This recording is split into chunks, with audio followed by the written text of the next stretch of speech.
O Instituto Nacional do Seguro Social chegou aos 40 milhões de segurados. 70% dos aposentados e pensionistas no Brasil recebem benefícios que não chegam a um salário mínimo.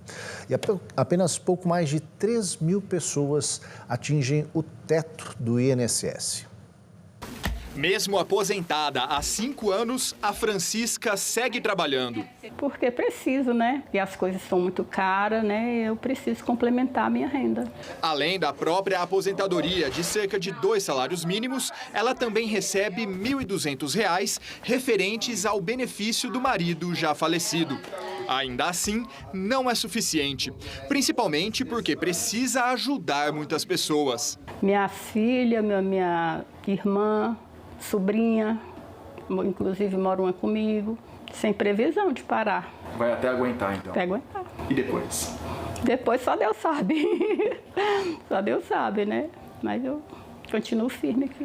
O INSS chegou em maio a 40 milhões de beneficiários, entre aposentados, pensionistas e demais segurados. Mas o benefício de 70% deles, aproximadamente 28 milhões de pessoas, é igual ou menor do que um salário mínimo. O aposentado, muitas das vezes, começa a trabalhar sem regularização, ou em aplicativos, plataformas, ou fazendo bicos. Né? E todas essas formas de trabalho são formas de trabalho honestas, porém, que não têm arrecadação para a Seguridade, mas que são necessárias para que essas famílias possam ter um pouco de bem-estar. Na outra ponta estão apenas 3.800 pessoas que recebem o teto do INSS de R$ 7.700 ou mais em situações específicas.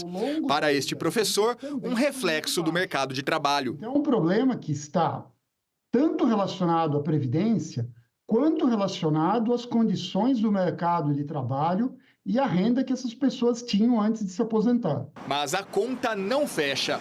Mesmo com a reforma da Previdência em 2019 e o baixo valor pago, em média, a cada segurado, o sistema segue deficitário.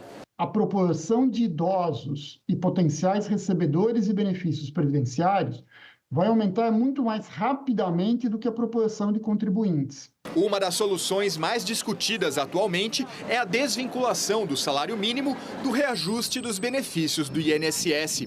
Mas a medida é impopular e deve atingir a camada mais pobre da população.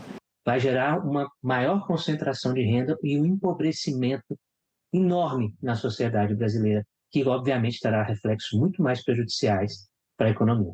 O país continua tendo capacidade de aumentar em termos reais os benefícios previdenciários. É uma discussão dura, difícil, mas nós não podemos fugir dela mais do que já fugimos. Eu trabalhei 30 anos, né? Então era hora de eu parar, descansar, mas não dá.